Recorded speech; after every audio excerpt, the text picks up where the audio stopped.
안녕하세요. 일러스트레이터 김나나입니다. 오늘은 프레첼을 함께 그려볼 거예요. 모두 프레첼 좋아하시나요?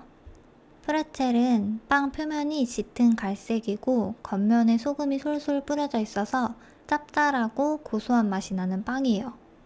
프레첼도 모양이 여러 가지가 있는데 오늘 그려볼 모양은 꼬인 모양의 하트 모양 프레첼입니다. 모양이 꼬여 있어서 약간 어렵다고 생각될 수도 있는데요.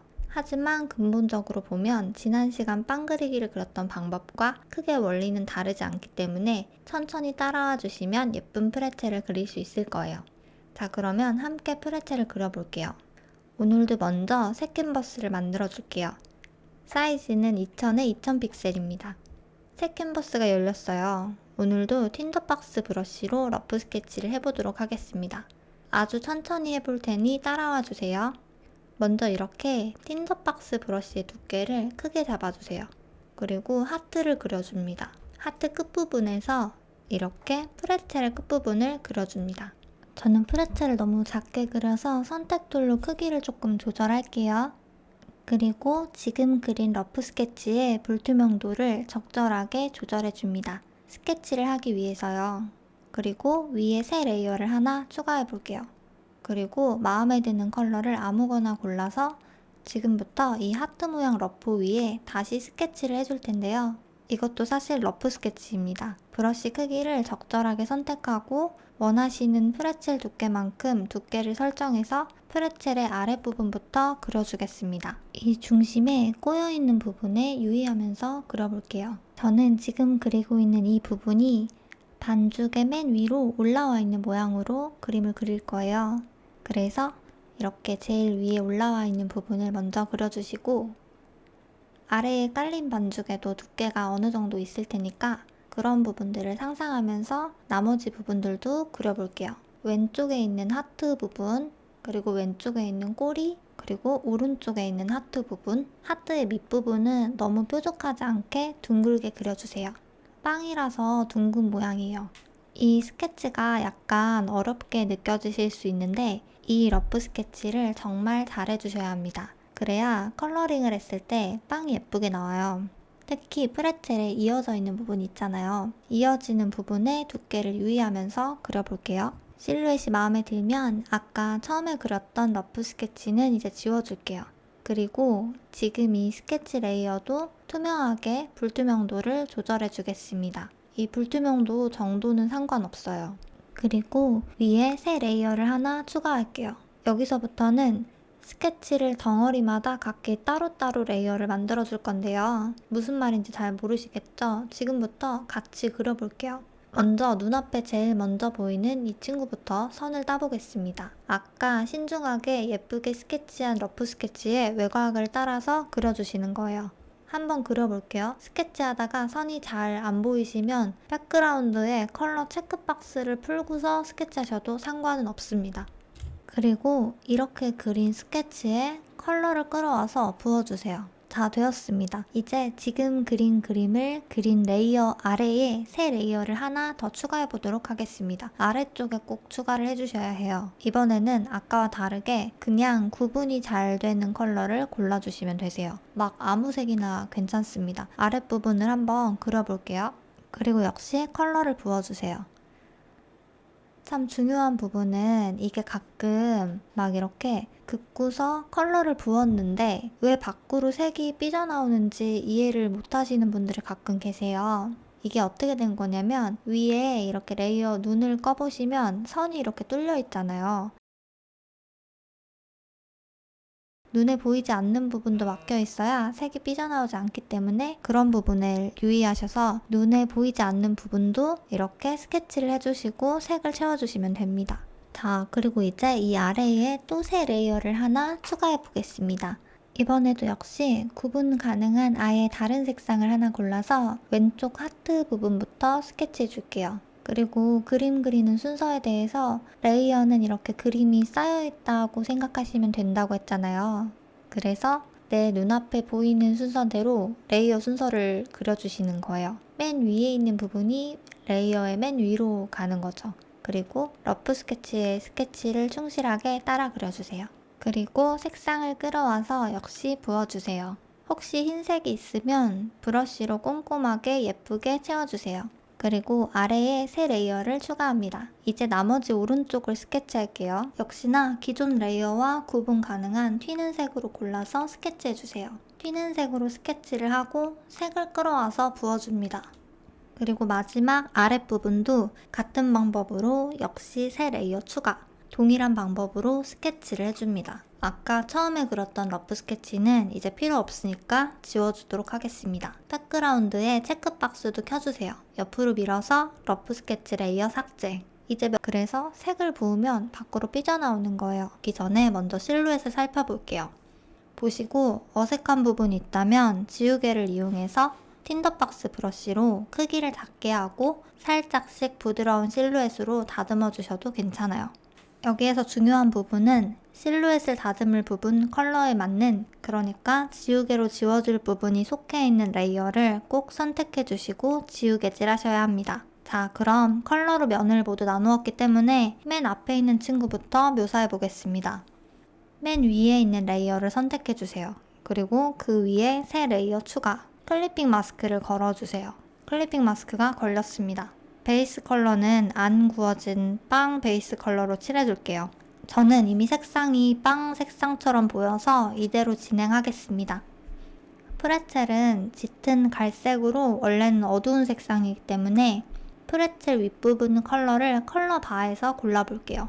자, 브러쉬는 스펙트라 브러쉬를 선택해줍니다. 좀 전에 진한 갈색 컬러를 골랐잖아요. 이 맨 끝부분을 가장 힘을 주어서 진하게, 그리고 위로 올라갈수록 힘을 풀어서 자연스러운 그라데이션을 만들어주면서 한번 질감을 씌워볼게요. 그리고 지금 이 빵끼리 겹쳐진 부분들이 있어요. 제가 한번 빨간색 펜으로 표시해볼게요.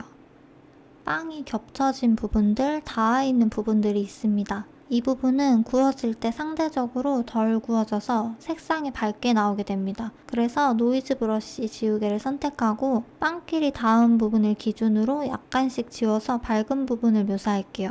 그런데 지금 색상이 조금 묘사하기 옅은 것 같아서 조금 더 진하게 스펙트라 브러쉬로 색만 조금 더 올려보겠습니다. 그런 다음에 노이즈 브러쉬 지우개로 아까 표시했던 부분들을 지워줍니다. 노이즈 브러쉬가 자연스럽죠? 지금 약간 색상이 아쉽기 때문에 새 레이어를 하나 더 추가해서 클리핑 마스크를 걸고 지난번에 배운 곱하기를 이용해서 명암을 한 단계 더 줘볼게요. 지금 클리핑 마스크를 걸고 N을 누른 뒤에 효과를 곱하기로 주었습니다. 그러고 나서 그 상태에서 브러쉬를 노이즈 브러쉬를 선택하시고 컬러는 빵 베이스 컬러를 선택하셔도 되고 그것보다 붉은색 쪽에서 선택을 하셔도 괜찮습니다. 적당히 밝은 색상을 골라 아까 묘사가 아쉬웠던 부분들을 이어서 묘사해주세요. 그런데 여기에서 어두운 부분이 고르지 않아도 괜찮아요. 왜냐면 빵이 구워질 때도 실제로 아주 고르고 동일한 컬러로 빵이 구워지지 않기 때문에 이런 부분들을 생각하시면서 그려주시면 그림이 더 재미있게 나옵니다.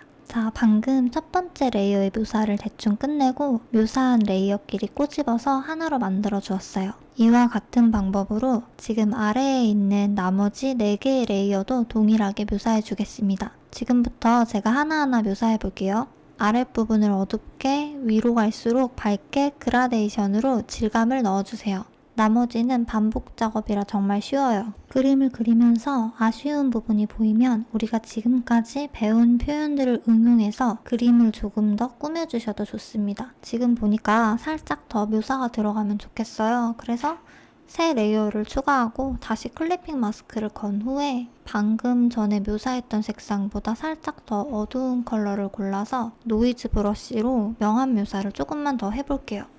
저처럼 꼭 첫 번째 묘사했던 레이어의 컬러와 반드시 동일한 컬러로 명암 묘사를 하지 않으셔도 괜찮습니다.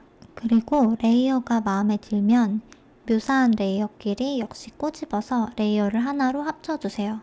그리고 제가 처음에 빨간색 펜으로 프레첼의 경계 부분을 밝게 표현해달라고 체크해드렸었잖아요.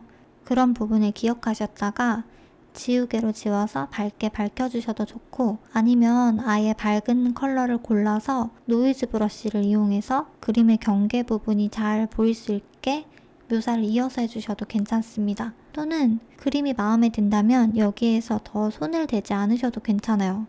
저는 경계 부분만 살짝 밝혀주려고요. 자, 두 번째 레이어 묘사가 끝났기 때문에 지금부터 세 번째 레이어 묘사를 한번 해보도록 할게요. 왼쪽에 있는 하트 모양으로 꼬여있는 부분을 묘사하는 거예요. 아까 처음처럼 베이스 컬러는 빵에 가장 밝은 색상을 가져와서 부어주세요.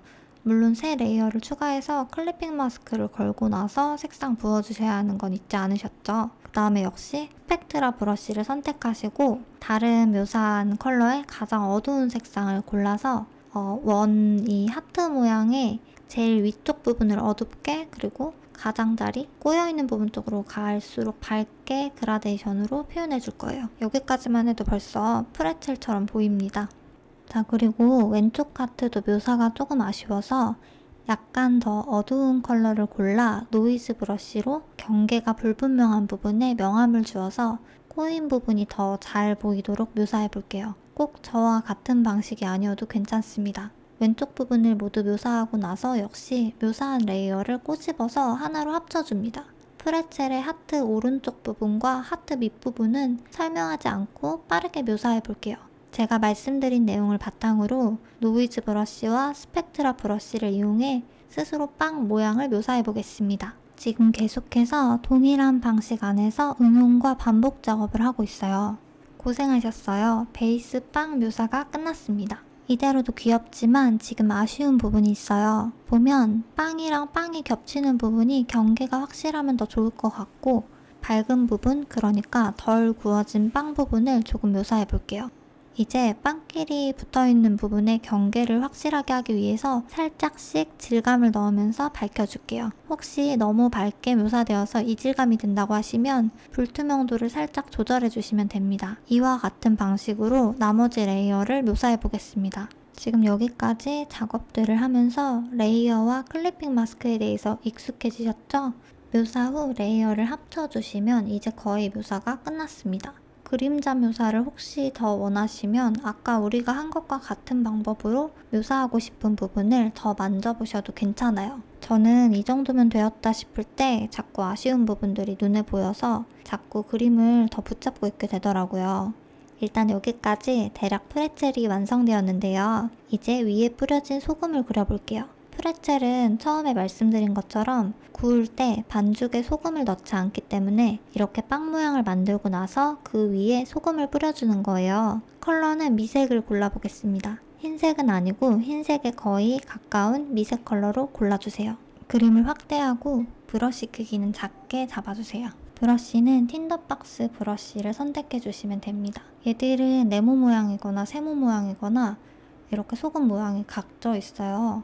소금 모양들을 일일이 그려줄게요. 작은 소금도 있고 크기가 큰 친구도 있습니다. 부스럭이나 가루가 올라가 있을 때도 있어요. 소금을 묘사하실 때 크기나 모양이 일정하지 않은 게 포인트입니다. 이제 마지막으로 소금의 그림자도 한번 넣어볼게요. 소금 레이어를 복사해주세요. 왼쪽으로 밀고 복사. 아래에 있는 이 레이어가 그림자가 될 거예요. 새 레이어를 추가, 클리핑 마스크를 걸어주고 대충 어두운 컬러를 골라서 부어줄게요. 그리고 레이어 성격을 곱하기로 바꿔주겠습니다. 저는 그림자를 표현할 때 이 곱하기 효과를 많이 사용해요.